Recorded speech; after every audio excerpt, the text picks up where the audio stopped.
But tonight, away from all the noise of news, we want to put the focus on an issue which is news that you can use. News that deserves national attention. News that is played out every year, but sadly nothing happens. We're talking not just about the battle against COVID-19, but why the battle in this 2020 year could get even bigger in the winter season.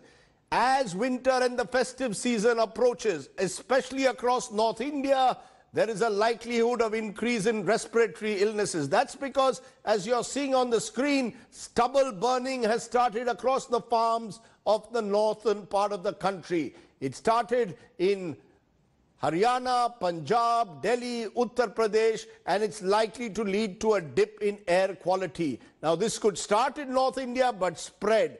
And many experts are saying the number of COVID patients could rise by 15,000 every day. And with the coming festival season, there's a likelihood of people stepping out in large numbers, further increasing the rate of transmission. Net, this is going to become a critical period where the country could be facing a second wave, another health emergency. At the heart of it, the fact that stubble burning, that annual problem, has not been resolved. And that could result in a massive surge in coronavirus cases linked to respiratory diseases. Let's take a look at exactly why India is facing another possible challenge. Why can't our policymakers find a solution? It's our top story tonight. It's that time of the year again. Farm fires are back and increasing day by day. Despite years of assurances by Punjab, Haryana, Delhi and central governments, the promises remain pretty much on paper only. ऐसा कुछ नहीं है यहाँ पे, कोई machine कुछ भी नहीं है, स्टेटी में भी नहीं है, कोई सब्सिडी वाली कुछ भी नहीं। हमको तो पैसा दे चाहे मशीन दे, कुछ भी दे, कुछ तो हमारे हिला तो करे ना कुछ पराली के लिए, तो हम आग लगाना छोड़ देंगे। या तो फिर जे आग नहीं लाने देनी, फिर मशीना दें कहना भी चाहे स्टेटी में भेजें, फिर अपना किराए पर ले गए अपना कोई काम कर लें। भी जे स्टेटी में भी नहीं है कहना भी जिमीदार एडी मशीन खरीद नहीं सकता सौखा जा। Satellite imagery reveals that there are more than 500 spots in Haryana and Punjab where large amounts of stubble are being burned. If the farm fires are not reined in, the national capital could soon become a gas chamber. And this time, it will be a double whammy. The city is struggling to control the coronavirus pandemic. Medical experts fear a rise in air pollution will only worsen the COVID situation. A report by the National Centre of Disease Control has warned that daily COVID cases could rise to 15,000 in the winters. There could be a spurt of cases because of air pollution, and secondly because air pollution causes inflammation in the lungs, especially in those who have underlying respiratory diseases.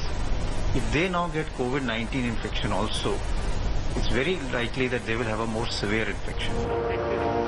The sharp rise in air pollution in these months is usually associated with a rise in respiratory diseases, which could stretch the healthcare system.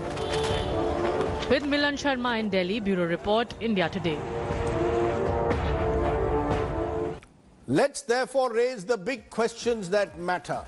Will the farm fires that have already started lead now to a rise in COVID cases once again? Is North India in particular staring at a health emergency again? Is it too late to stop air pollution? Is there a connection between air pollution and COVID? Have state government center once again failed the citizens again? It's an issue that concerns each and every one of us wherever you are in the country. Air pollution linked to COVID cases. I'm joined by Dr. Vivek Nangia, Principal Director and Head Pulmonologist at Max Super Speciality. Sunita Narayan, Director General of the Centre for Science and Environment, one of the country's leading environmentalists. Sanjeev Nagpal, farmer and entrepreneur, is joining me. And Raghav Chadha, MLA and spokesperson of the Aam Aadmi Party government. I want to start with the doctor first, because when I look at these numbers, Dr. Nangia, and Rajdeep Guleria has said 15,000 cases per day. That's what Dr. Guleria says. But a recent Harvard University study is also claiming there's a direct link between air pollution and COVID-19 mortality. How do you see this? Do you believe that COVID cases, not only the positive cases could rise, but mortality rates could rise because of the respiratory infections that could rise in this season? Yeah, absolutely, Rajdeep. Thank you for having me on the show, first of all. And, I only feel it's unfortunate that year after year we sit on these kind of panel discussions around this time of the year, hoping that at least next year things would get sorted. But unfortunately, we're back to square one. And this is one of those initial panel discussions that we are having on this air pollution. And this time, it is going to be a disastrous kind of a situation totally because of the COVID pandemic, which is ongoing. So there are various studies which have actually shown, one of them from China, which has shown a direct relationship between the rising number of cases of COVID in proportion with the increase in the PM2.5, PM10, nitric oxide and carbon monoxide levels. Similarly, this Harvard study that you've just quoted has actually shown that not only did the cases rise, but there was also an increase in mortality by almost 8% increase with just 1 microgram increase in the PM2.5 levels. In fact, just let me tell our viewers that in the 66 regions of Italy, Spain, France and Germany also, 78% of the corona deaths occurred in 5 of the most polluted regions. So it's not just China. The Harvard study found that it's affecting all regions where pollution levels rise. Go ahead, doctor. Yeah, absolutely. And it's not rocket science basically to understand that why this happens. This basically happens because we know that the polluted air results in the decreased immunological response in the respiratory tract, making an individual more susceptible to infections, the respiratory tract infections. So earlier we used to deal with pneumonias, tuberculosis, viral infections, H1N1s. This year, I think we'll be dealing with more of COVID-19 pneumonias. And this is going to be catastrophic. And then again, there are studies which have shown that in places, again from China itself, where if they were able to control the air pollution levels outside, the COVID-19 cases did come down. And we ourselves have seen that during the lockdown that we had, believe me, Rajdeep, we hardly got any calls from any of our patients complaining of chest pain, complaining of wheezing, breathlessness. In fact, all of them have said that, Doc, this season has been excellent for us. And that goes without saying that this is probably because of the lockdown, no traffic on the streets, people not moving out, and if moving out wearing their masks, it actually benefited to most of our respiratory patients significantly. But now with air pollution levels expected to go up, I'm quite sure we're going to land up in a very catastrophic kind of a situation. And that situation is not very far from us today. So 15,000 cases per day could well be the increase in numbers just in the national capital, but it could spread again. Doctor, you're calling it catastrophic. So you've set the stage in a way because I want solutions. Sunita Narayan, DG Center for Science and Environment, you tell us your first reactions to what, is an annual ritual where every year we come on the channel, solutions are cited, nothing seems to happen. But this year, COVID makes it even more dangerous possibly. Do you have a solution in mind that you believe is workable? Rajdeep, there's definitely solutions, there is no doubt. But the solutions are tough ones. There's no longer the low-hanging fruit that we used to have in the past when you dealt with air pollution. So there are solutions. When it comes to stubble burning, it is very clear that stubble is being burnt by farmers because, they have a very short period between the time when they harvest and when they have to sow. It's been 2 years, it's been discussed that we need machines to be given free to farmers so that they can till back the stubble into the land. There could be other technologies which allow for composting. There has been a lot of effort to get the machines there, but now the effort has to be to make sure that those are accessible to farmers, they're used by farmers. There's a huge amount of education, awareness campaign, and of course the biggest answer that will come is when we make stubble actually a value. The fact is farmers burn it today because they have no value for the stubble. So we need to make sure that we are able to give value to it. No, what if I paid the farmer? This is one of the arguments, Sunita Narayan. What if the government paid farmers so that in a way like a compensation for them if they did not burn the stubble. Is that a solution? Rajdeep, I very strongly believe it isn't. We have been, and I have put my neck out to say no, because it's a perverse incentive. The fact is, in pollution, you do not pay someone not to do something which is clearly wrong. You provide an incentive to do something which is right.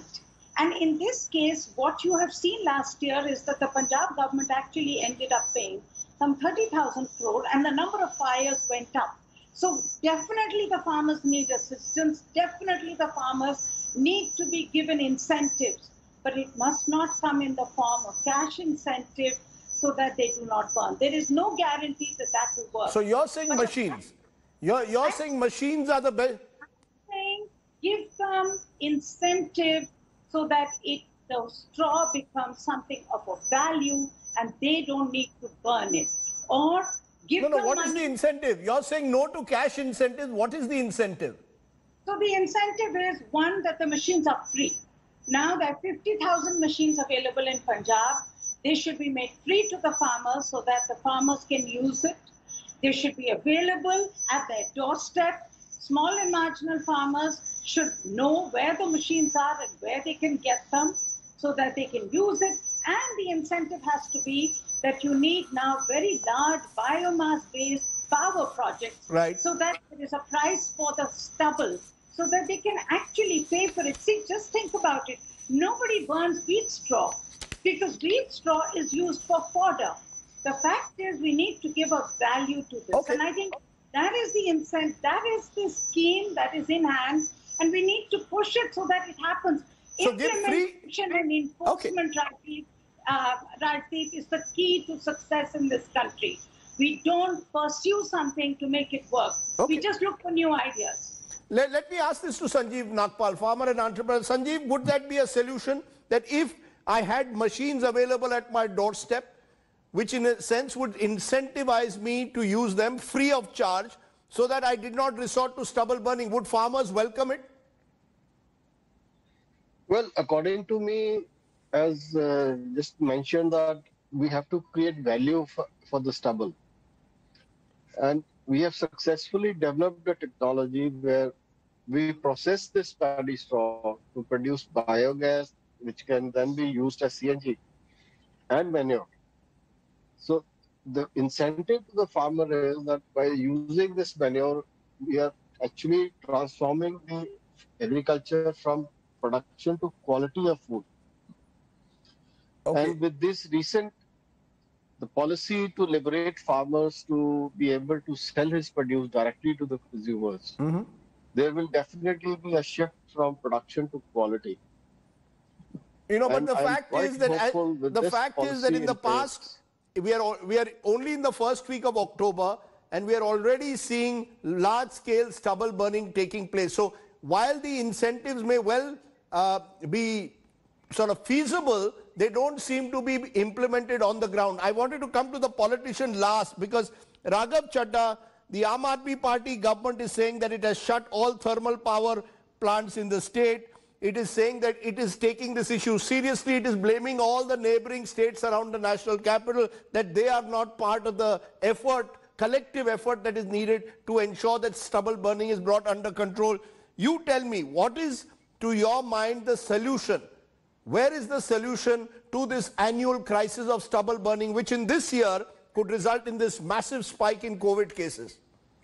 Let me first deal with the COVID cases, Mr. Sardesai. There are several reports that you've pointed out at the start of your program that say that this pandemic will make matters worse. I fundamentally believe that the only thing that is predictable about the COVID-19 virus is its unpredictability. We do not understand how this virus functions. So therefore, without commenting on the merits of the reports that have been published by several leading institutions, I do believe that yes, these two are standalone issues. One is air pollution that impacts one's respiratory health, and the other is COVID-19 that also severely impacts the person's respiratory health, and we need to deal with these two issues. As far as air pollution is concerned, you may consider this as a political statement, but I, as a Delhiite, say this to you, that the only chief minister who has demonstrated political will and the administrative might to deal with this problem of air pollution happens to be Mr. Arvind Kejriwal. Now, Delhi is a landlocked city. We are surrounded by a few states. And therefore, if we do not receive assistance and cooperation from neighboring states, air pollution levels in Delhi cannot be brought down by efforts of the government of Delhi alone. We undertook several efforts, which were lauded even by those who are well versed with the functioning of DPCC, Government of Delhi, CPCB, etc. And we ensured that the levels of air pollution during last year was slightly better than the previous years. Now, as far as air pollution is concerned, in 2018, a study was conducted, which was called as the Source Apportionment Study by TERI, which we call as TERI, which said that 70% of the contributors to Delhi's air pollution originate from outside Delhi.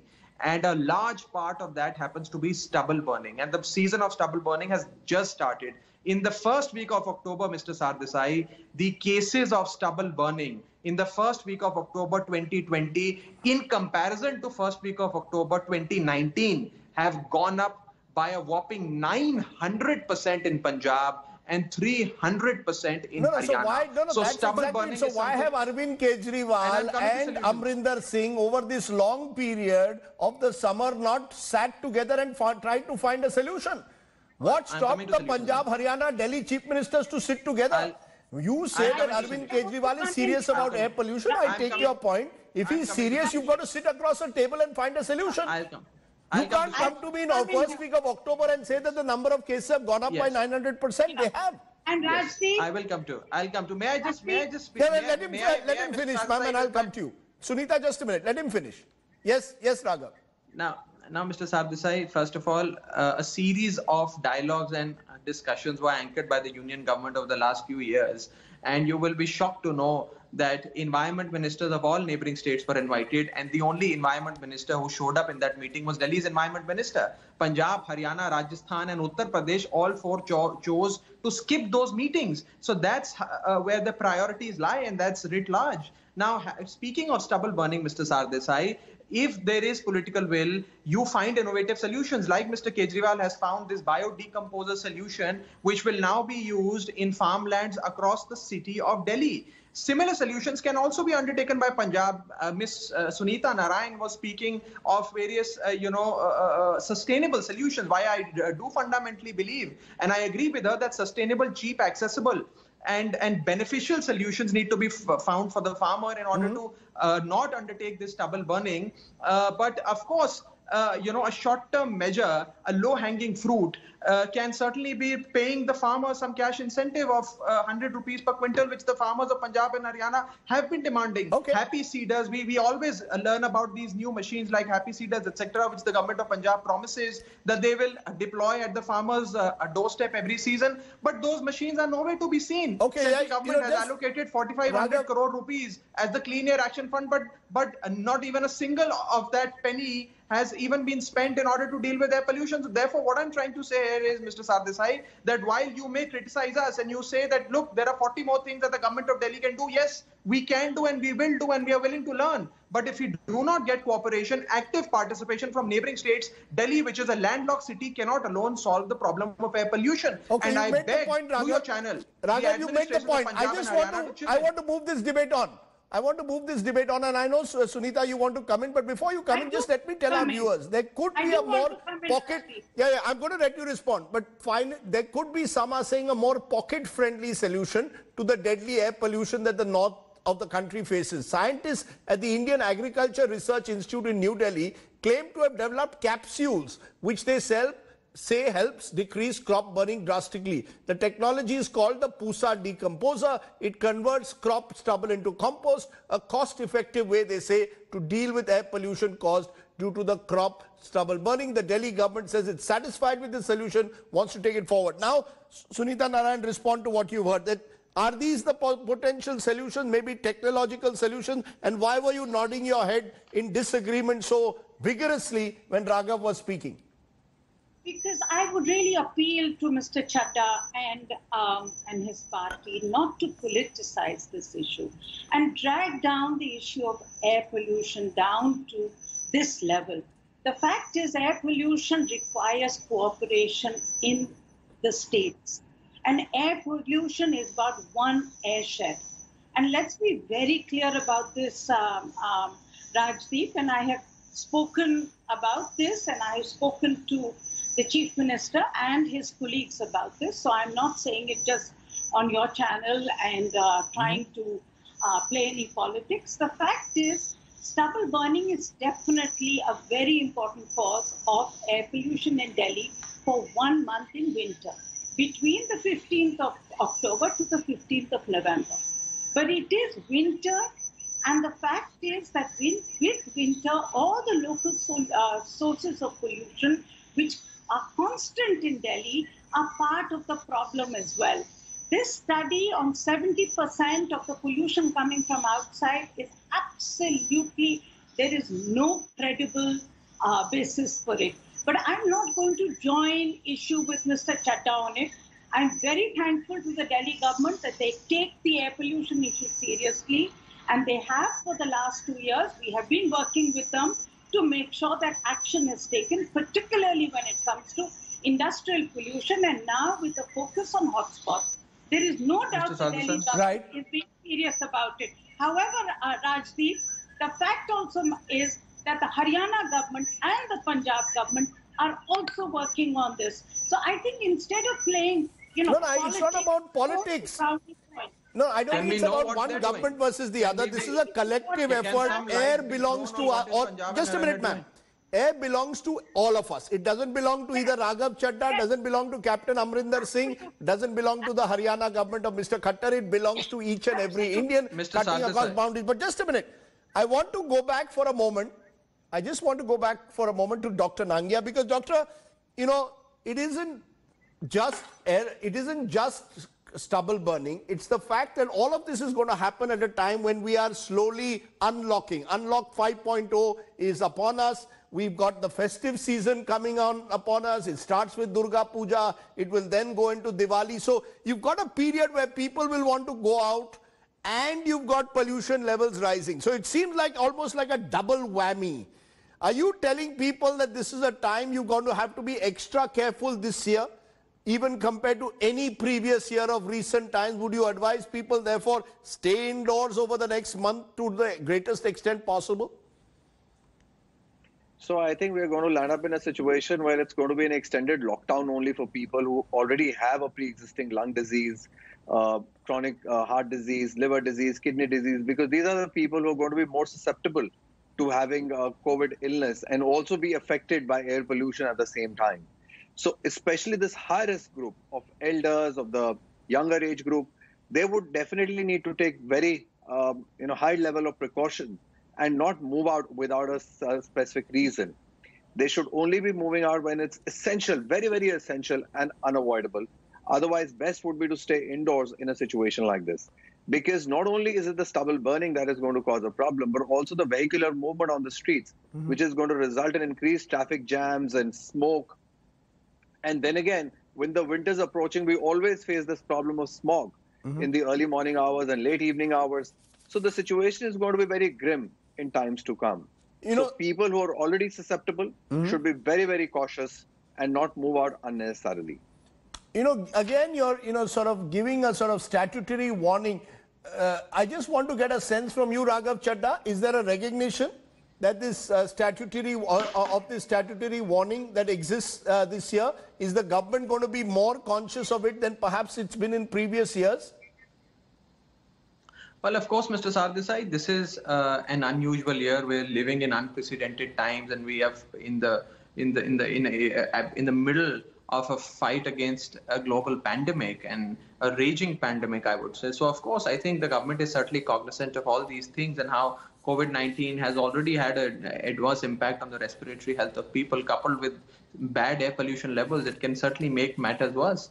And I'm very sure that the government is in talks with leading doctors, members of the union government, members of the Niti Aayog, and several other research institutions to, ensure that increasing levels of air pollution do not have an adverse impact, or how can we possibly bring down the levels of air pollution by taking certain measures. Can I? And Can I also bring in? May I very briefly respond to Ms. Narayan's comment? Yes, very quickly. Look, you see, I have quoted a study which she says is absolutely, fabricated or not so credible. This is a study conducted by TERI.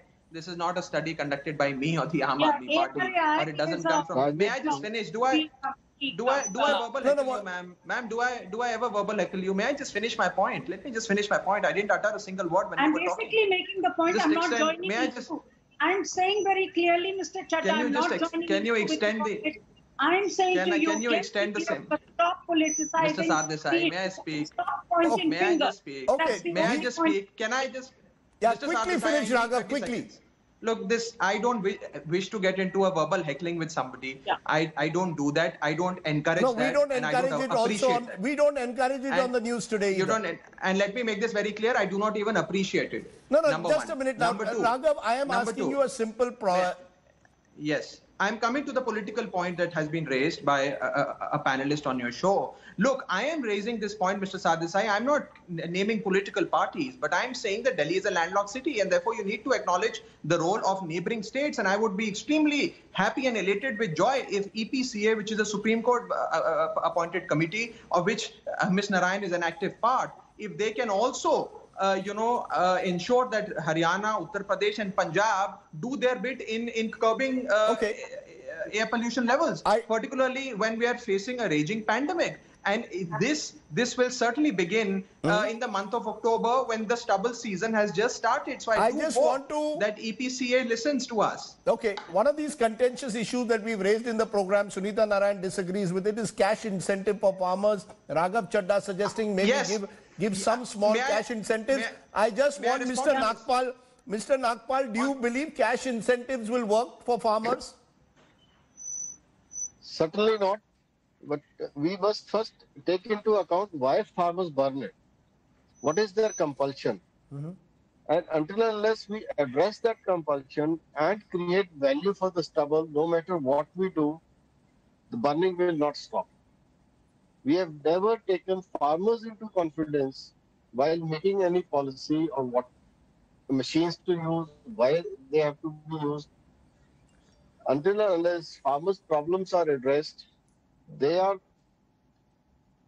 So you're saying this cannot just be seen as an urban middle class issue. This has to also be seen from the perspective of the farmer. Give them also a say in any discussions that take place. The tragedy is all of this should happen before the winter season sets in. We shouldn't be discussing this only in October. In June, July, August, those are the months where you need the stakeholders to sit together and work out viable solutions. This is an unusual year, 2020, and as COVID remains a major challenge, the last thing we need is this double whammy of rising air pollution and COVID. That's why we decided today to take it at the top of the show, and we will continue to track the air quality index over the next few weeks. I appreciate all my panelists joining me here on my top talking point here on the news today.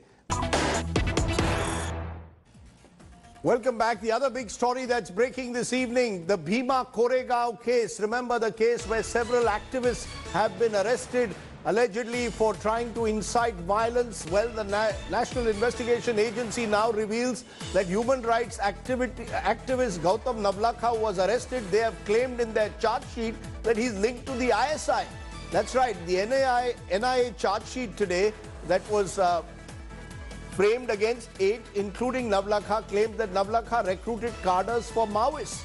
The network to supply arms to Maoists was done through him. And they have also, remember, today arrested an 83-year-old priest from Jharkhand. And they claim that Father Stan Swami, who was working in Jharkhand, arranged the funds for the Maoists.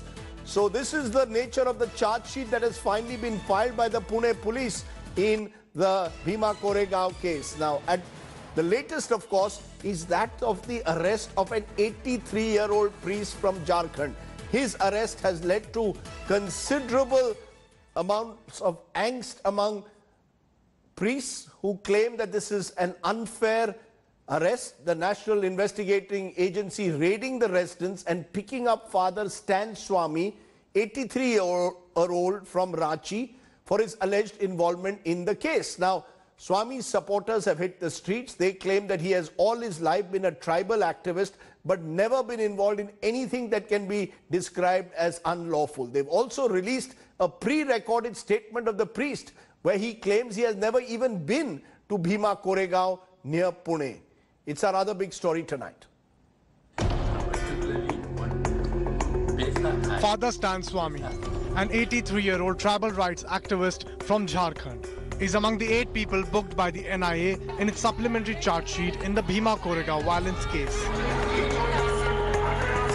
The others include Anand Teltumbre, Gautam Navlakha, Hani Babu and Milind Teltumbre.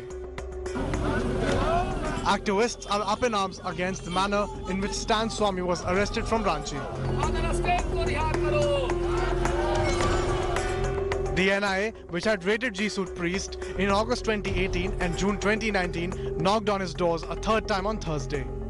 This time the NIA picked him up, kept him in a guest house before flying out Friday morning without producing him in a local court. Ironically, Swami, in a recorded statement released after his arrest, says he has never visited Bhima Koregaon in his life.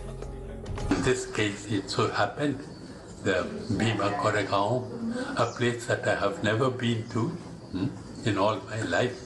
I was implicated there. I was raided twice. First it was done by Pune police, then it was forcibly taken over by NIA. The NIA in its charge sheet has accused Swami of Maoist links.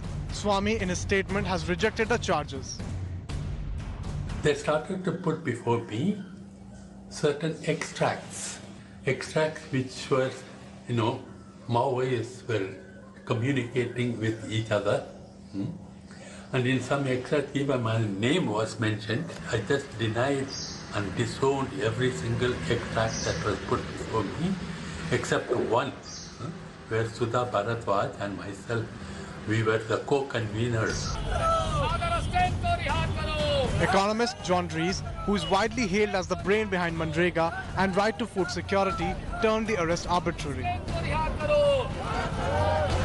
We are protesting against the arbitrary and brutal arrest of Father Stan, who is an elderly person who is not in good health and is being arrested without any evidence of any crime. So the protest is not only against the arrest of Father Stan, but also in the laws, about the laws that are being used against him and may be used tomorrow against any citizen who disagrees with the government's policies and stands up for justice.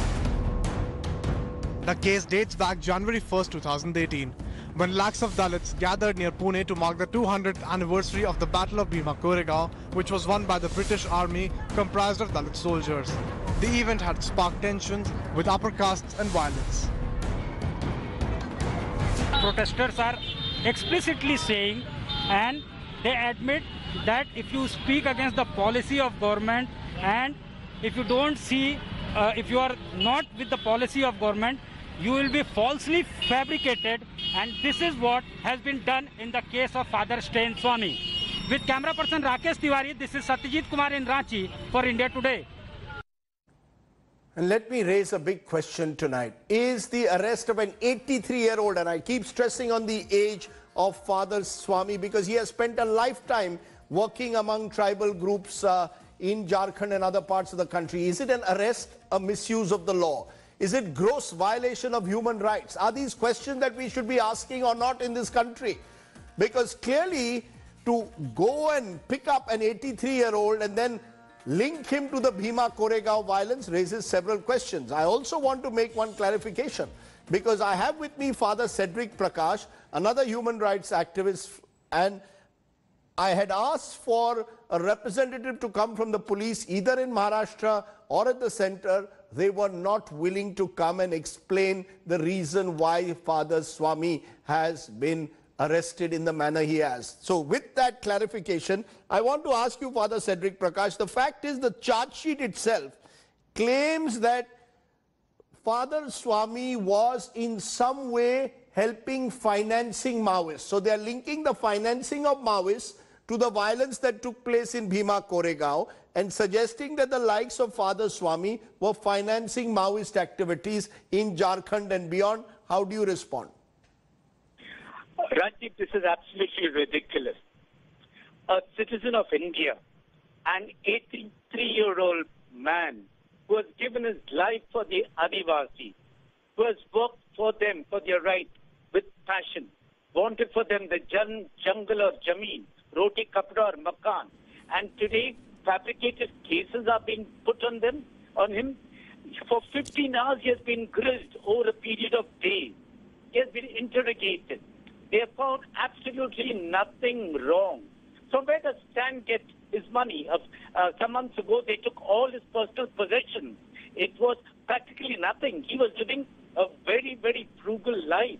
And how can, these are all fabricated things. They have reached a ridiculously low level. No, why would they fabricate it against Father Swami? Why would Father Swami be seen as someone whom the NIA, the country's premier investigation agency when it comes to so-called anti-terror activities, why would they arrest an 83-year-old? What is the nature of the vendetta they would have against Father Swami? See, I guess it's very difficult to try to understand why they are doing it. But many of us civil society people feel that they would want to. There's so much of fear in the country today. Everybody knows that.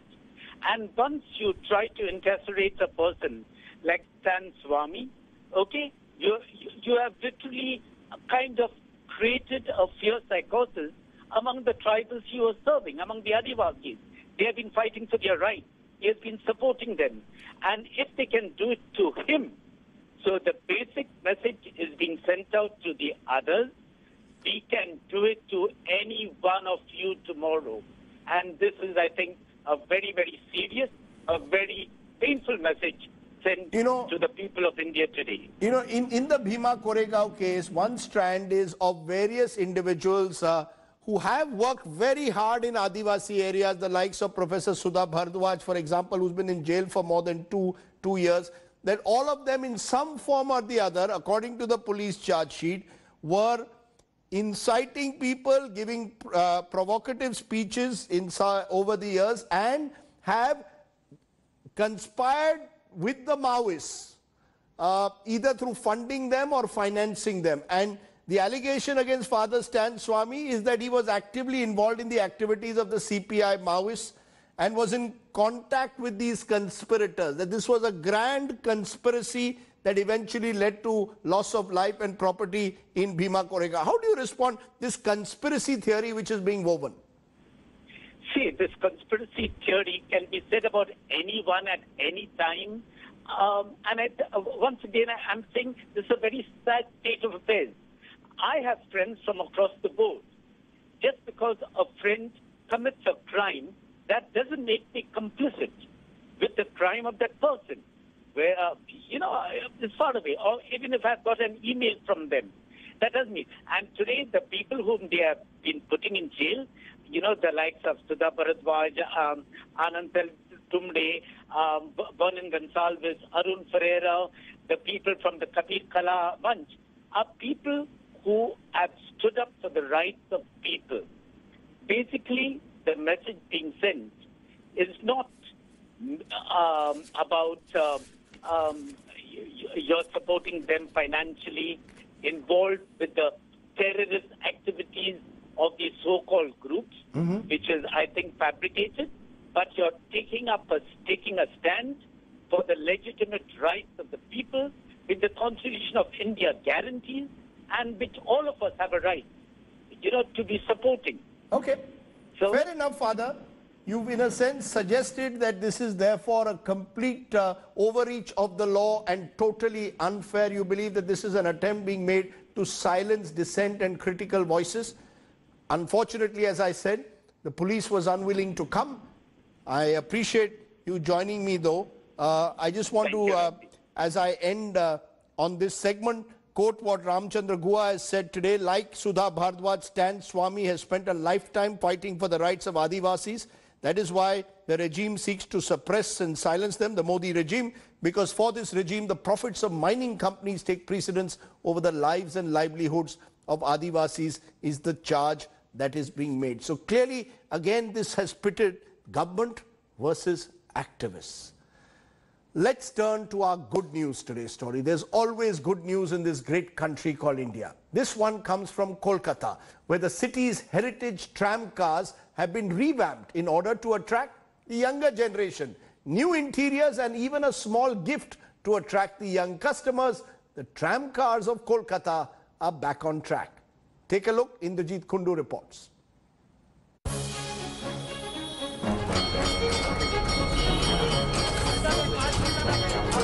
Chugging through the streets of Kolkata, this tram car is one of a handful of the heritage vehicles still plying in the City of Joy.